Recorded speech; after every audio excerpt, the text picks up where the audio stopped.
going to start digging and get a better understanding of what's going on and what is getting reported. Traditionally, the CDC reports ILIs as part of their surveillance report. ILIs are influenza-like illnesses. We can go look at their glossary and see that it says a clinical definition, not a laboratory one. That is, no test is needed to diagnose and report an ILI from a surveillance standpoint. In previous years, coronavirus have largely been lumped into this ILI category because we did not have a test.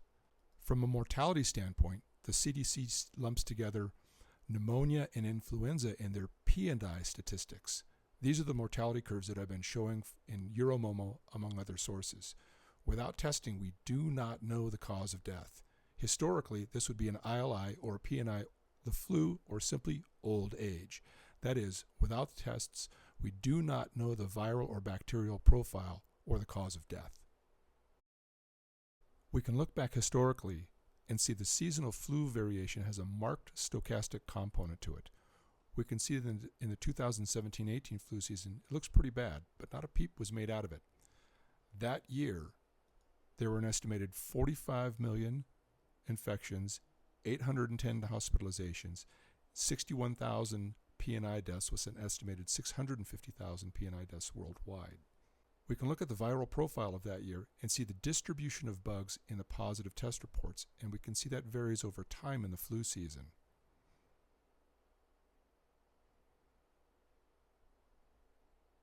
Looking at this year, we see a similar pattern with the distribution of bugs over the season. That is, different seasons have different distributions of bugs, and even that varies over time.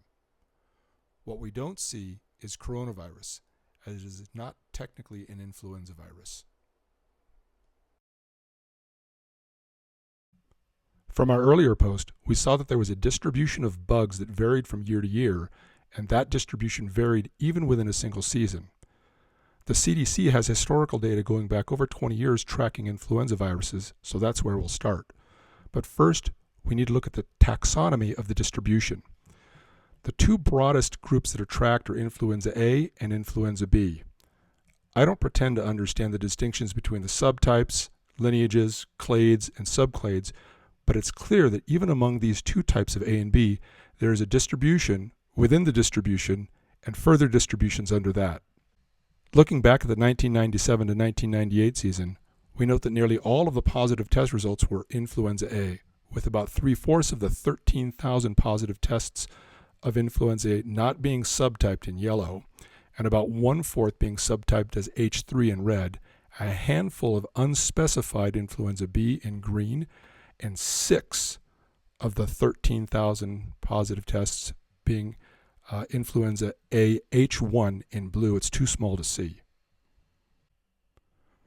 It is important to note in the 1997-1998 season, there were no positive results for H1N1 or swine flu, nor were there any positive test results for influenza B, Victoria lineage, or Yamagata lineage. Fast forward a decade later to the 2007-2008 flu season, the one just before swine flu, and we see a massive increase in testing and positive test results with over 40,000 positive test results, triple that of just a decade earlier. We also note that the proportions of positive test results has changed, with influenza B, still no lineages, moving from less than 1% a decade earlier to about 1/4 of the positive tests now. What does that mean? Alongside these cumulative positive test results, we see the temporal pattern of test-seeking behavior that, as expected, matches the flu season. Embedded in that graphic as well, we can see the changing distribution of bugs in the test-positive stream, with H1 in blue seeming to start a little earlier in the flu season, and influenza B in green picking up a head of steam somewhere around the middle and finishing out the tail of the distribution. So in the 10 years between 1997 and 2007, if we looked at the huge jump in positive test results, we might easily conclude that there was a massive increase in flu. Or did we see a massive increase in testing into the nearly endless reservoir of test-positive patients? It is important to note that there are still only 4 bugs identified on a list of 8 or 9, depending on how you want to look at it. As well, the dominant category of bugs is still influenza A in yellow with no subtyping performed. There is no H1N1 or swine flu, and there are no bugs here in teal that they were unable to subtype. This is the year before the swine flu pandemic. Let's look at 2008-2009, the year of the swine flu, where things are really going to get interesting.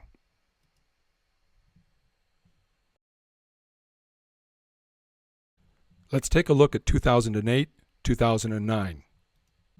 We're going to switch from a cumulative view to a running 3-week view so we can observe the stream of testing as we progress through the flu season.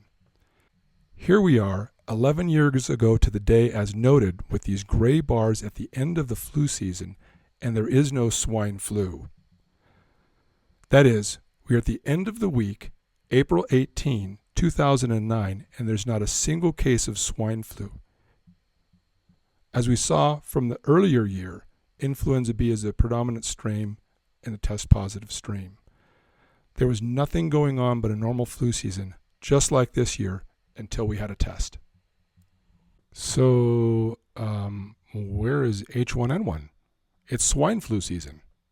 At this point, week ending April 18th, 2009, it's pretty much the end of flu season. We can see that right here. Well, H1N1 is lost in the distribution of type A, not subtyped, here in yellow until we have a test for it. We can see here the huge orange bars spanning spring and summer months, but we're getting ahead of ourselves. It's the end of April, and flu season is over. Or is it? Enter the flu chip. Or any one of another jillion tests. It doesn't matter. Or maybe it does. The flu chip is a low-density DNA microarray for the identification of influenza viruses. The project was funded in 2003 by the National Institute of Allergy and Infectious Diseases. Let's check that out. The NIAID is one of 27 institutes and centers that make up the NIH. I wonder who runs that. When did the H1N1 epidemic start again? Well, it was after flu season. End of April, beginning of May. When did they license that flu chip? Press release, April 28th, 2009. When I began doing this homework, I thought, well, it's just testing and artifacts, and clinicians do not understand tests and testing. I'm not so sure of that anymore. Let's look at the H1N1 pandemic through the lens of tests and testing. We see the end of a normal, perhaps even quiet flu season, and the introduction of a new test at the end of the flu season that purportedly discovers a new bug from an earlier post. Fauci and the rest of the crowd are on TV stirring up hysteria about this new bug that we fortunately have just developed a test for. We see this go from 0 cases at week 18 to 14 cases the following week to thousands of cases for weeks on end. And people are spinning out of control as there's a constant onslaught of news on TV and the internet about the swine flu and comparisons to 1918. This drives mass hysteria, which drives even more testing. Keep in mind, this is spring and summer. It's not even flu season. Anyone can go back and look at the headlines from those times, as the internet is forever. The U.S. prepares for possible swine flu epidemic as global cases rise. Flu has the U.S. surgical mask producers scrambling. A new pandemic, fear, shortage of surgical masks. We've heard these things before. This is from May of 2009. The same kind of hysteria went on with SARS in 2003. While we look at this bra mask from the 2003 SARS panicdemic, it's not any different from the tablecloth bandana and other ridiculous things being suggested today. Over the pond, the same thing is happening in the UK. We see the normal statistical variation of flu seasons in blue and the matching cyclical pattern of flu season deaths in yellow going back 15 years. This is 2004. And then there's this weird spike right here, the tallest spike being over 3 times all of the previous years. What is that? It is the freakout spike of patients going in to get tested for the H1N1 virus in spring and summer. The testing created and drove the hysteria and drove the test-seeking behavior, as there was absolutely no corresponding mortality.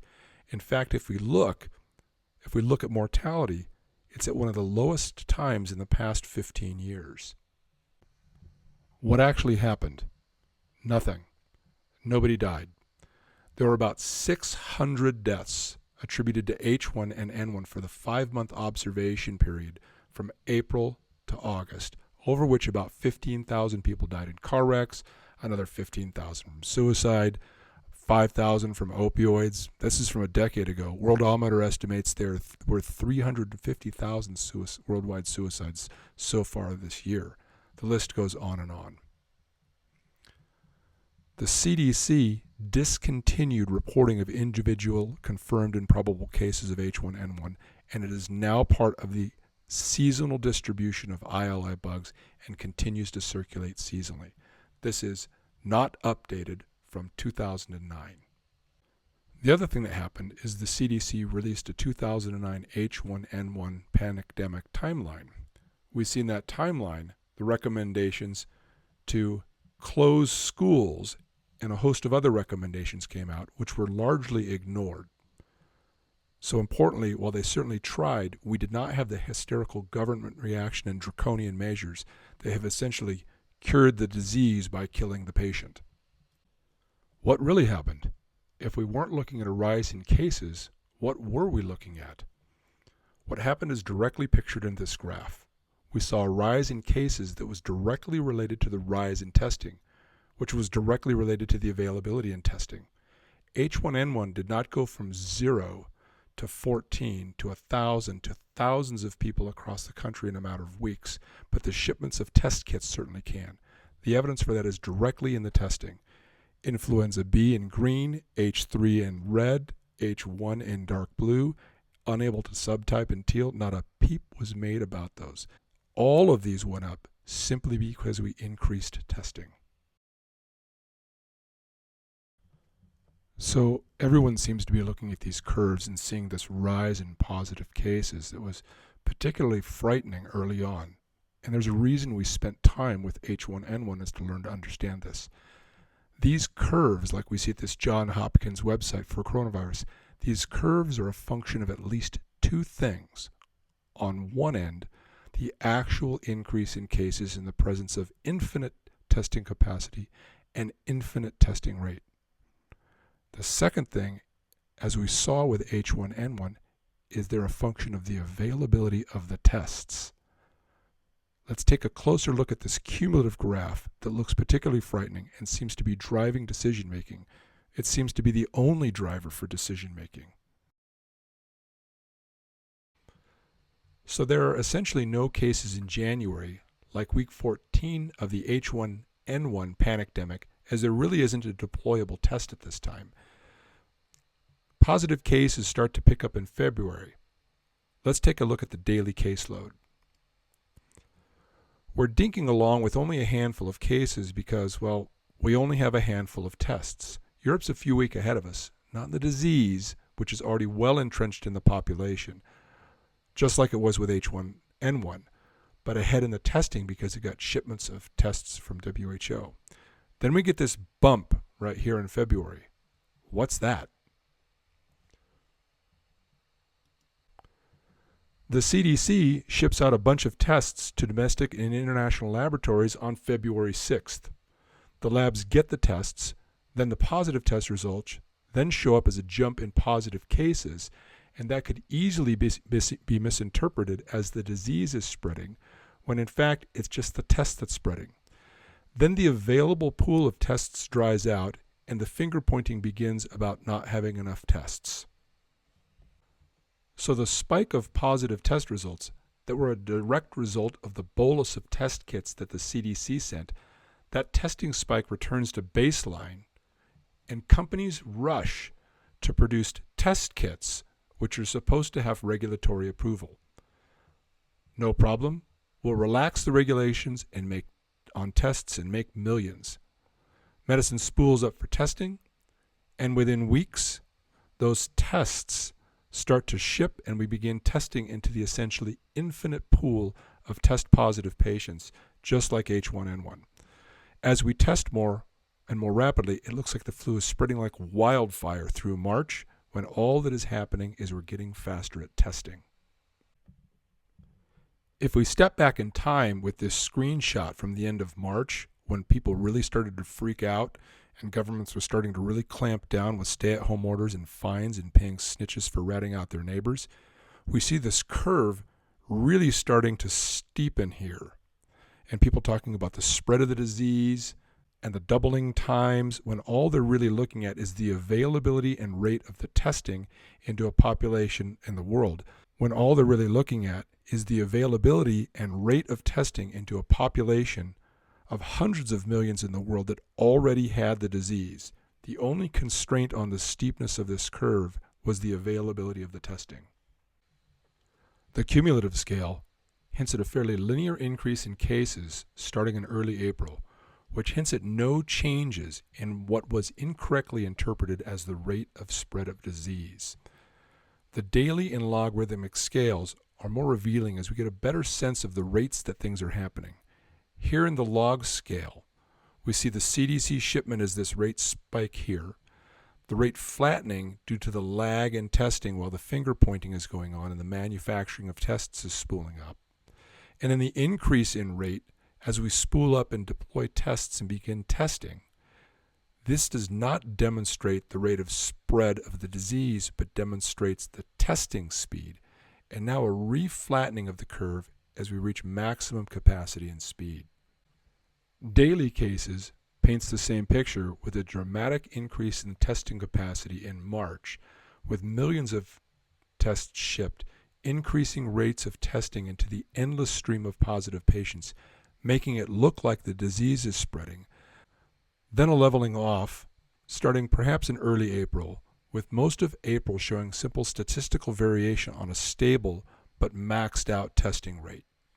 That said, for sure, the disease was spreading, people were getting sick, some were hospitalized, and there were some fatalities, but all within the statistical variation of a normal flu season until we intervened.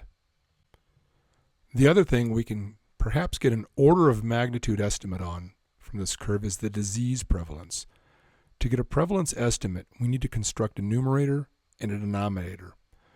For the denominator, we can go back to when the CDC shipped out these kits. They sent about 200 of them out to national and international labs. Each kit could do maybe 700 or 800 people for a low total of perhaps 140,000.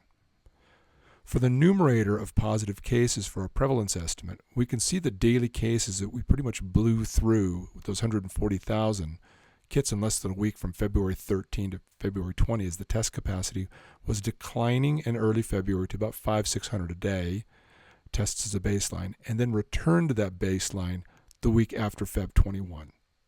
So let's add it up. So we've got 15,000 positives on Feb 13, 6,500 on Valentine's Day, which probably didn't make for such a great date night, and a couple thousand a day for the remaining 4 days until it looks like it returns back down to baseline. That's a total of 8,000. So over that 6-day period where the CDC tests were being blown through, we had about 30,000 positives. We'll want to subtract the baseline tests off of that positive numerator of 30,000. So say 6 days at 600 tests a day for 3,600. We'll round that up to 4,000. So about 30,000 positive tests over that 6 days. And we can attribute, say, 4,000 of them to the baseline testing, leaving about 26,000 or so positives attributable to the 140,000 CDC tests. 26,000 over 140,000, we get a prevalence of, say, around 20%.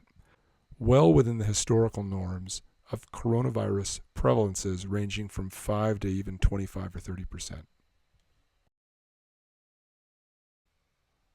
I don't pretend to understand the virology or underlying biology of influenza-like illnesses, but I've got a pretty good handle on tests and testing, and I hope I've made the case that tests and testing alone, the poor understanding of the issues surrounding tests and testing that are well known, is what is driving this problem.